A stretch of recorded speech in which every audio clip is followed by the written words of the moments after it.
Alright folks, this is a classic example of why you always look for lines of symmetry in your parts, whether you're copying an existing part or creating a new one. It will save you time and headaches later and possibly save you from making mistakes too. Alright, so I'm going to start with a new empty file. I'm going to hop over to the part workbench. I'm going to import our SVG, which is in my downloads folder. Now this is a free use image from taken from a encyclopedia type site. You can guess which one, but it's I've cropped out the other any unnecessary features. If I had taken the photo, obviously I would have tried to take it more straightly with the view, and it's got some other errors, but we can work with this. So I'm going to select the photo itself and click on Change Image and scroll down to Calibrate. I'm going to click from this vertex to here, enter a value of 7 inches. That's approximately the length of your favorite hero's hand, plus a little bit. And I'll just OK that dialog. I'll select the image again and toggle transparency. Now with the image selected, we're going to go over to the draft workbench and click Move. I'm going to click on the very bottom vertex and move it to here and delete our original. Should have unticked create copy, but with our image selected again, I'm going to click rotate. Let's see if there's a, yeah, we're going to uncheck copy. Now working from the center point here to the edge, I'm simply going to rotate it. There we go. Now we're done. Let's go back to the part workbench. And with the file unselected, I'm going to create a new sketch in the XY plane and scroll in a bit. You can see obviously there's some, we're going to have to take a little bit of liberty with this design, but it'll go quickly regardless. Now with 3-point arc selected, I'm going to start on the red axis and just trace this outline here. One, two, three. You can see we're just making the design a little bit ad hoc.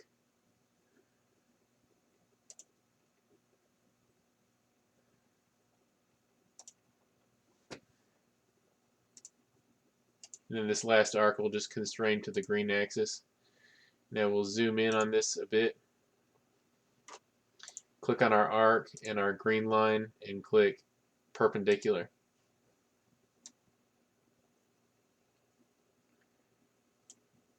And that's a little bit too much here.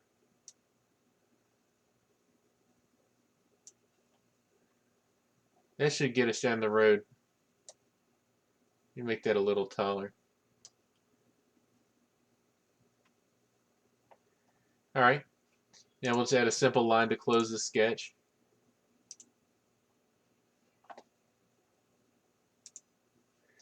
And check to see if it extrudes.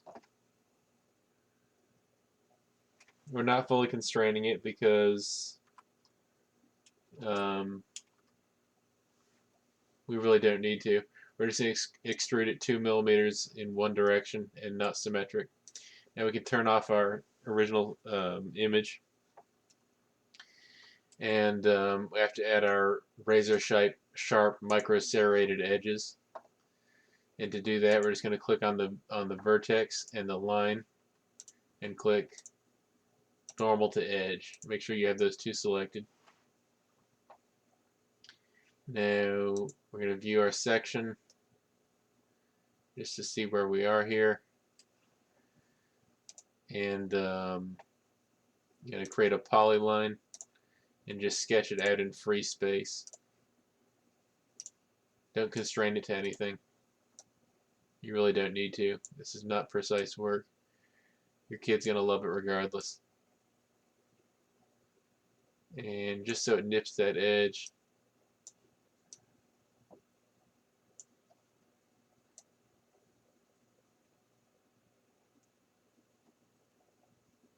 don't want it too sharp. Alright, we've closed that out now. You can see we've got our sketch along our edge here. And again, same process, same edge, different end, normal to edge.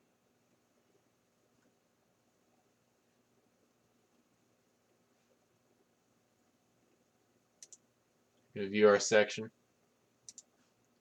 and just sketch it out in free space. It doesn't have to be identical to the other one, although if you really feel like over-engineering this thing, you could make it identical, but a little bit of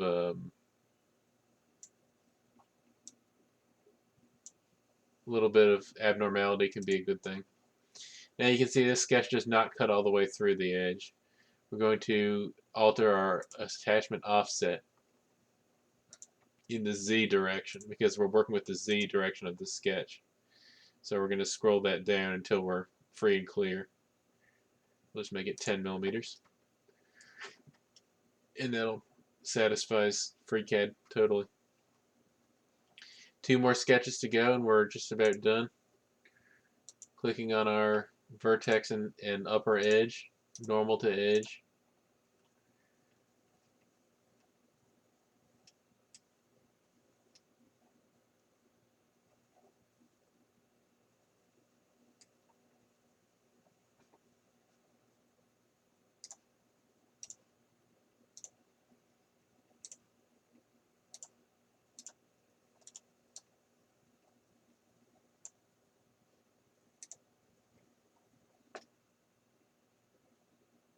Viewing it flat, we've got a nice edge profile going through there.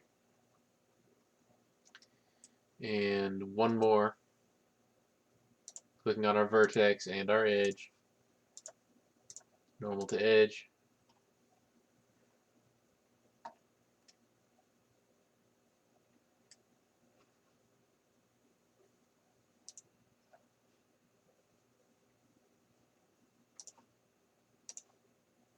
Come on, Agnew, you're lost here, aren't you?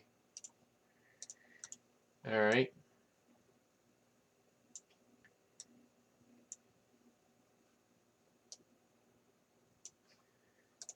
Okay, and now we're going to have to alter the Z of that last sketch, of course, to bring it out into free space so it cuts all the way through.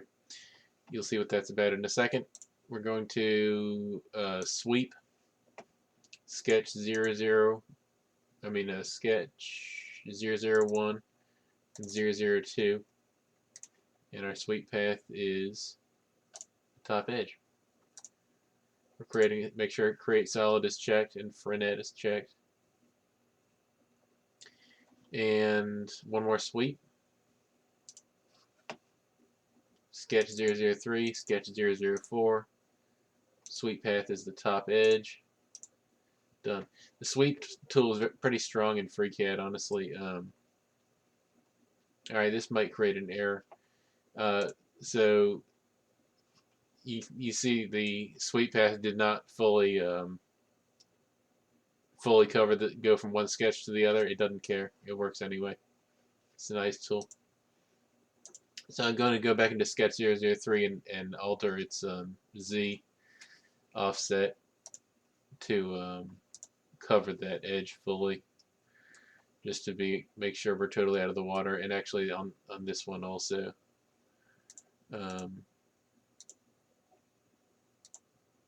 Sketch 001, pop it out, done.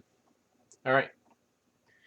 Now I'm going to take these two sweeps, compound them together.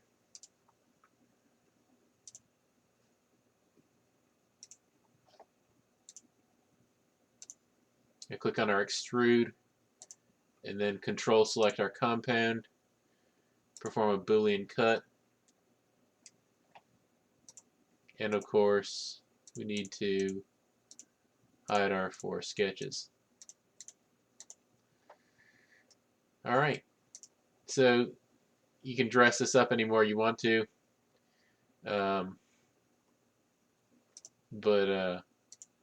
we're just going to take our cut and click mirror on the XY plane. So now you see you've got a double the thickness and the bevels run on both sides. Now we're going to take our cut and our mirror, click part, and union them together. And then one more time on our YZ plane, we're going to mirror them together. And once again, we're going to be joining them together. And that's it. You're done. You make it the color of your choice. Black, of course. And, but yeah, you see how easy it was with symmetry. And, of course, it's ready for 3D printing or whatever manufacturing method of choice, or not. Just have the model. All right, we'll see you in the next video. Bye.